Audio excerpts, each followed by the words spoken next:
Bem-vindos a Mate o Dragão, Resgate a Donzela, a história da Bíblia inteira. Eu sou Geoffrey Sweat, da Missão Guanabara.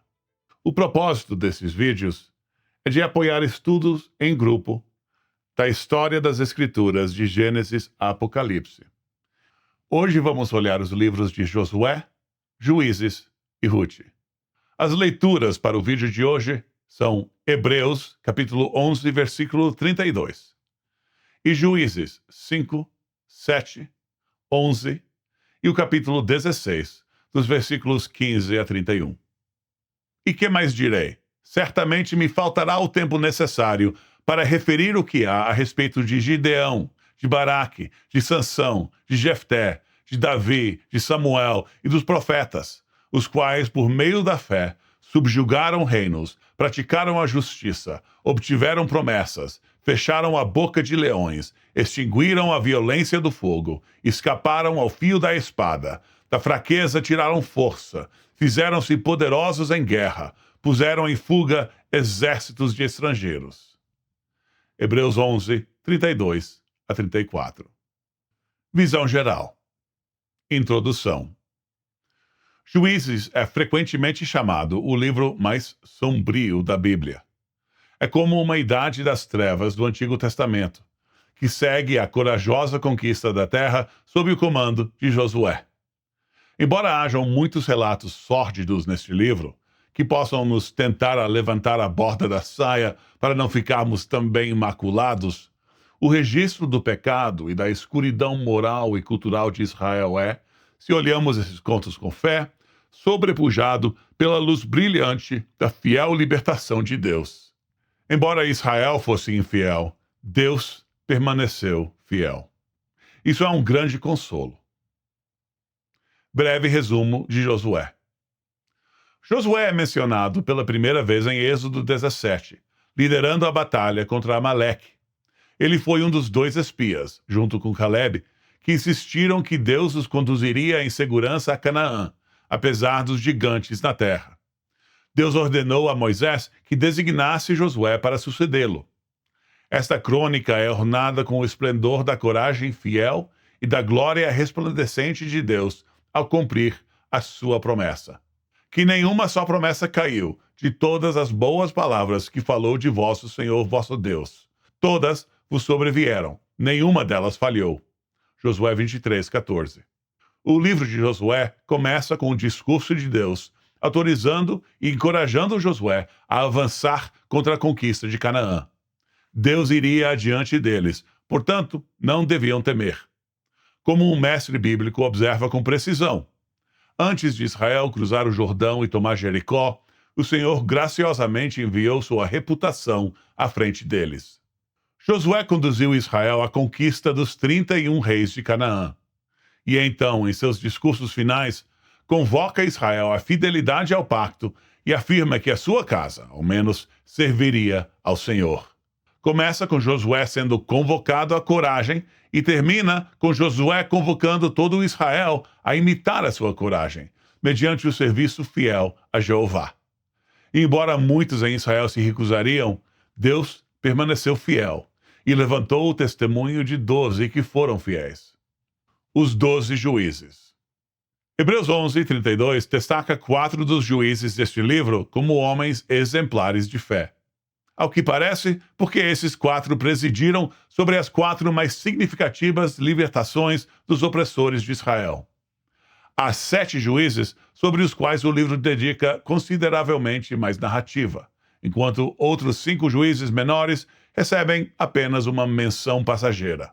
Se minha matemática estiver correta, são em total 12 juízes. 12 é um número adequado.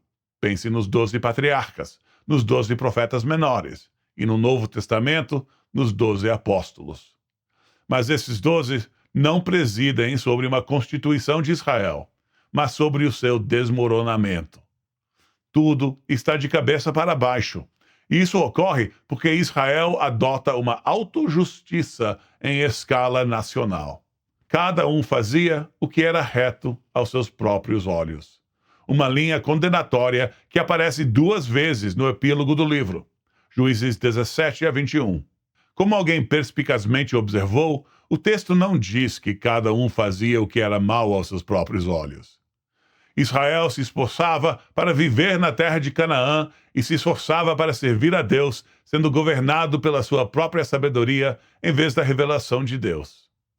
Israel se contentou em definir o que era moralidade aceitável aos seus próprios olhos.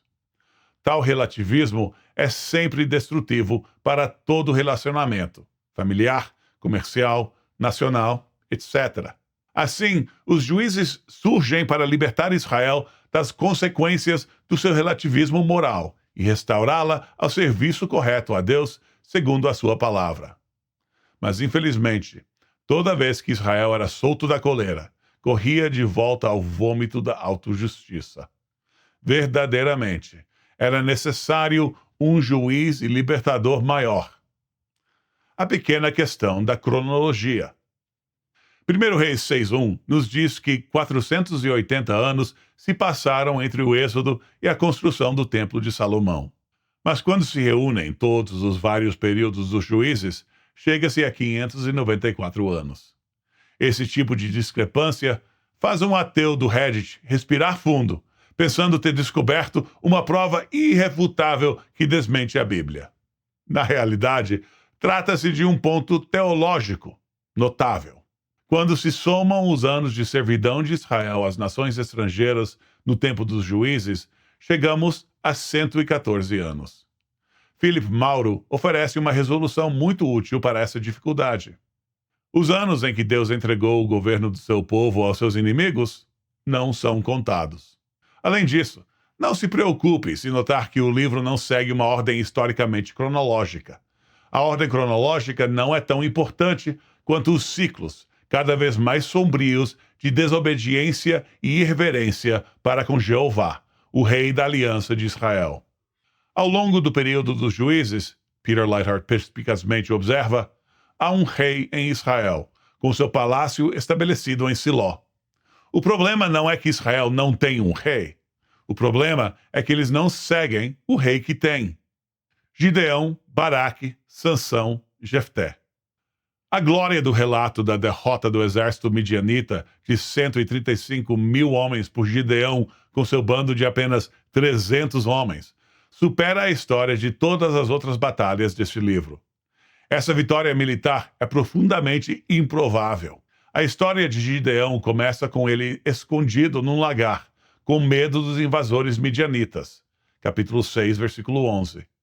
Deus conta a Gideão porque ele precisa reduzir seu exército de 32 mil para 300 homens, para que Israel não pudesse se gloriar em sua própria vitória.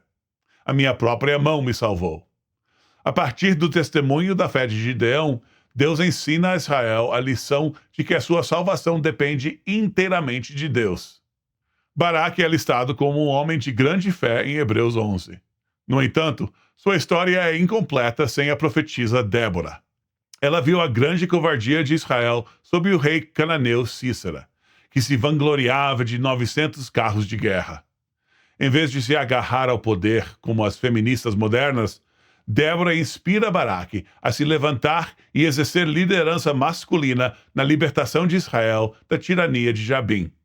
Enquanto Baraque ouvia o sábio conselho dessa mulher piedosa, até os anjos lutaram por ele, soltando os rios para inundar o exército de Císera. Capítulo 5, versículo 20. Débora exerceu um cuidado maternal por seu país. 5:7. Ao exortar um homem a liderar com justa coragem. Sansão é o personagem mais famoso, não apenas em Juízes, mas em toda a Bíblia. É um personagem bíblico favorito, porém frequentemente mal compreendido. Em muitos aspectos, ele é um admirável tipo de Cristo. O anúncio do seu nascimento por um anjo, uma concepção miraculosa, uma noiva infiel, traído por Judá, Judas, e destruidor de seus inimigos pela sua própria morte. Devemos observar também que ele é uma espécie de João Batista veterotestamentário para Davi. Sansão não é o rei, mas prepara o caminho para o rei. Digno de particular nota é que sua noite na casa de uma prostituta em Gaza não deve ser lida como um exemplo de sua corrupção moral. Sansão, Assim como os espias de Jericó, desta casa arma uma cilada que levaria à eventual e completa derrota dos filisteus por Davi. Sansão desfruta da bênção de Gênesis 22:17, possuindo as portas de seus inimigos e sinalizando que Deus, mesmo nesta era sombria da história israelita, estava cumprindo a sua promessa a Abraão. Por último, chegamos ao juiz Jefté. Ele é filho bastardo de Gileade, da tribo de Manassés. Se sua mãe era não israelita, como era provável, 11:2, ele não seria apenas bastardo, mas um bastardo mestiço. Seus irmãos, descendentes de José, que foi rejeitado por seus irmãos, agora rejeitam o seu irmão. Isso também é uma sombra, um tipo de Cristo, examinado pelos sumos sacerdotes e rejeitado como a pedra angular, mas eleito e precioso diante de Deus. Os descendentes do filho por incesto de Ló com sua filha, Gênesis 19:38, os amonitas, começaram a invadir Israel, motivados pela falsa alegação de que Israel havia tomado a sua terra legítima. Juízes 11:13-28. Jefté, outrora rejeitado, agora é convidado a ser o libertador do povo de Deus, o que ele realiza com êxito. Uma pergunta comum diz respeito ao voto imprudente de Jefté, que resultou na oferta de sua filha. Devemos entender que o que ocorreu nessa história foi que ela se tornou numa espécie de freira judaica. Onde Jefté tinha esperanças de se tornar um rei poderoso que pudesse transmitir o seu trono, agora não teria herdeiro. Capítulo 11, 34 e 35. Breve resumo de Ruth. Enquanto Juízes é uma tragédia divina, Ruth é uma comédia divina, ambientada durante o julgamento dos juízes. Ruth 1:1. Este livro breve é uma novela divina. É como a Cinderela original. Tem até alguém que perde o sapato. Mas é mais do que apenas uma história pitoresca. Serve como uma vindicação da dinastia davídica. A lei proibia bastardos e moabitas de entrar na Assembleia até a 10ª geração. Deuteronômio 23, 2 e 3. Ao contar as gerações da genealogia que encerra Ruth, encontramos 10 gerações. Quaisquer objeções à legitimidade da coroação de Davi são inválidas. A distância geracional tanto de Farés, filho de Judá, concebido incestuosamente, quanto da desumanidade dos moabitas foi suficiente para garantir que Deus havia agora levantado para si um rei segundo o seu próprio coração. Ruth também prefigura profundamente a redenção de Israel que surgiria por meio do Messias. Cristo é o filho de Davi. Por fim, a inclusão dos gentios nas promessas da aliança a Abraão é evidenciada pela fé evangélica de Ruth. Ela, embora moabita, se refugia sob as asas de Jeová, e a sua fé é grandemente recompensada. Conclusão. Em todas essas histórias, vemos sombras da vinda de Cristo ao seu povo, e do seu povo não o recebendo. No entanto, os aflitores e angustiadores do povo de Deus seriam destruídos pelo verdadeiro juiz, Jesus Cristo, o Senhor ressuscitado. O tema de toda esta série é Mate o Dragão. Bem no meio dessas tristes histórias do contínuo desvio de Israel e das necessárias libertações pelas mãos dos juízes de Deus, temos a história de uma certa mulher que lança uma pedra sobre a cabeça de um homem draconiano, um homem dragão. Juízes 9:53. Essa é uma imagem pedagógica de tudo que Deus estava trabalhando para realizar, mesmo através da infidelidade do seu povo. Eis o esmagamento da cabeça da serpente.